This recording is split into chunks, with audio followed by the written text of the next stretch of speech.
شروع اللہ کا نام لے کر جو بڑا مہربان نہایت رحم والا ہے۔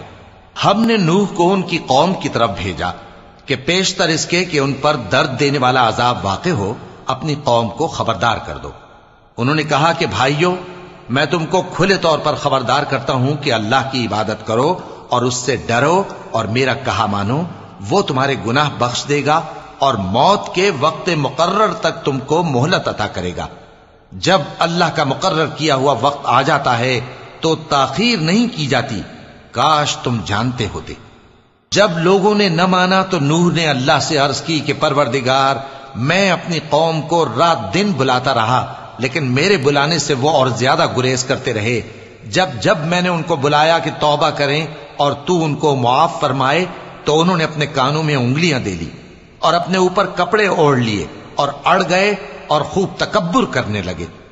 پھر میں ان کو بلند آواز سے بھی بلاتا رہا، پھر علانیہ بھی اور رازداری سے بھی سمجھاتا رہا۔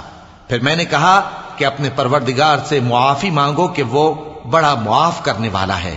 وہ تم پر آسمان سے موسلا دھار میں برسائے گا اور تمہارے مال اور بیٹوں میں اضافہ کرے گا اور تمہیں باغ عطا کرے گا اور ان میں تمہارے لیے نہریں بہا دے گا۔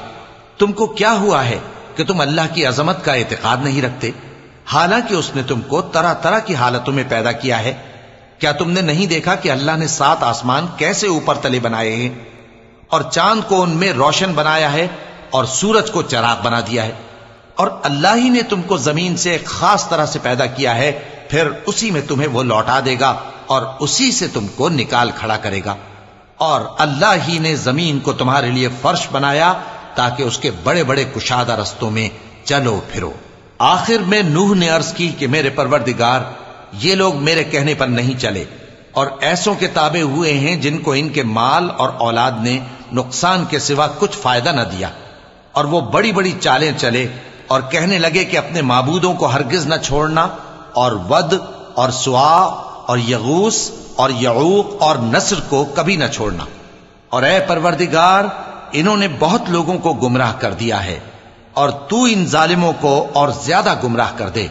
آخر وہ اپنے گناہوں کے سبب پہلے غرقاب کر دیے گئے، پھر آگ میں ڈال دیے گئے، تو انہوں نے اللہ کے سوا کسی کو اپنا مددگار نہ پایا۔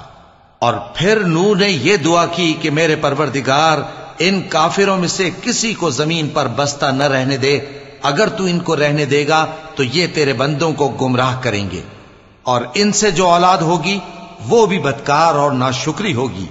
اے میرے پروردگار، مجھ کو اور میرے ماں باپ کو اور جو ایمان لا کر میرے گھر میں آئے اس کو اور تمام ایمان والے مردوں اور ایمان والی عورتوں کو معاف فرما اور ظالم لوگوں کے لیے اور زیادہ تباہی بڑھا۔